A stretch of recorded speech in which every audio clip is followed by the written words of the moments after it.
Welcome to the next session. Here you will be learning UVM factory and virtual sequence concepts. Before going to the actual implementation of the UVM factory, let me explain you the usage of a UVM factory situation in the test bench. So assume that you have created a transaction, and again in a sequence you are creating a number of these transactions and sending to the DUT. And you have completed coding of your test bench, and your test bench is working fine.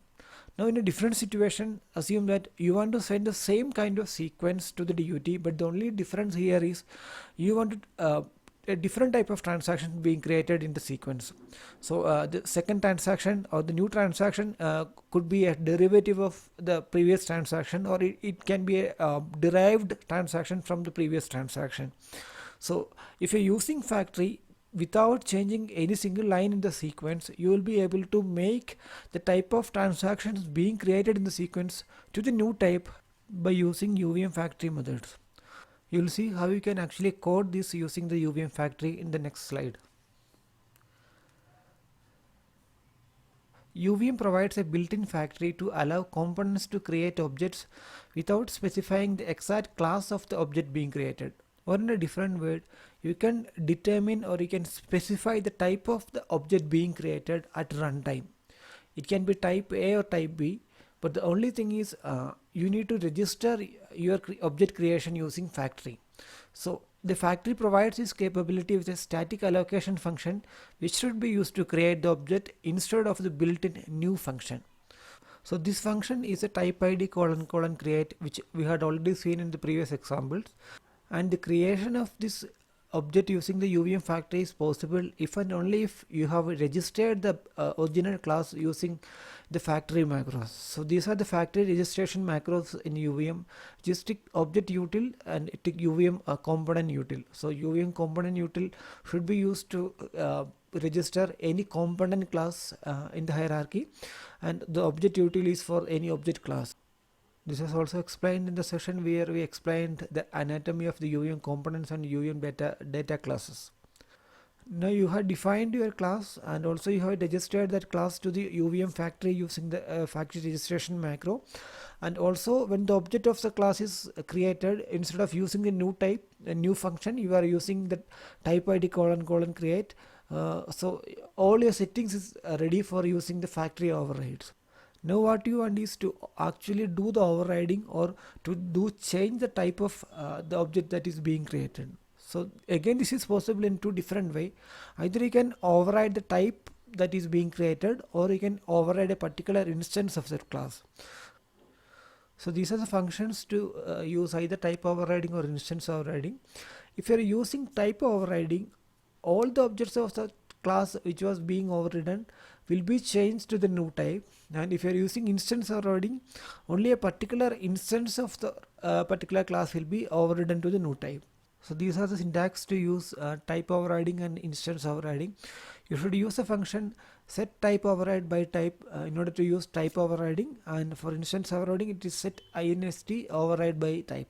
So I think this is more clear by looking at the arguments being used. You can see the first in the type overriding, it is the original type that is being override is passed as the first argument, and the overridden type is passed as the second argument. And in the instance overriding, you are actually pointing it to a path in the hierarchy where the instance of that particular class, which has to be overridden to the new type. You will see examples in the next slide. And the last thing is where you should use these functions to do the overriding. So it is a build phase function. You should do the overriding in any build phase function of any parent class before actually creating the object. And I would suggest you to use the build phase function of the test class to do all the overridings, because which will be the parent class of all the UVM components and data classes in the hierarchy. Now you look at the syntax for using overriding. For type overriding, you'll be using set type override by type function.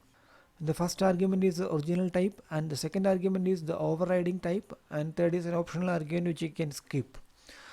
And this function will modify the type of the class being created everywhere in the hierarchy where the instance or object of the class is being created. you can get the type of any class by using the colon get type function of the particular class. So assume that if you have a class called my driver, and you want to modify the creation of the objects of my driver to a different type, which is my modified driver class. So this can be done using this particular syntax. The first is the first argument is the original type, which is get by using my driver colon get type, and the next one is the overriding type, which is again getting using my modified driver colon get type. And instance overriding is done using the function set inst override by type, and this will modify the type of the class being created only for a single instance or for a single object of the class anywhere in the hierarchy. Now the question is, which is that particular instance or a single instance? So that instance is passed as an argument to this function. So you can look at the arguments to the function. The first argument is a string which is pointing to the instance path which should be overriding, and the second type argument is the original type, and the third argument is the overriding type. So here in this example, set inst override by type. So here you are overriding this particular instance of my driver with my modified driver class.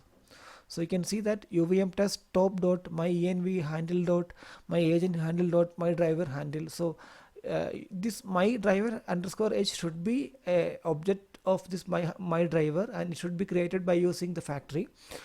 And after that, if you're using this particular statement before you are actually creating this my driver anywhere in the hierarchy, then the type of this particular my driver h will be modified to my modified driver.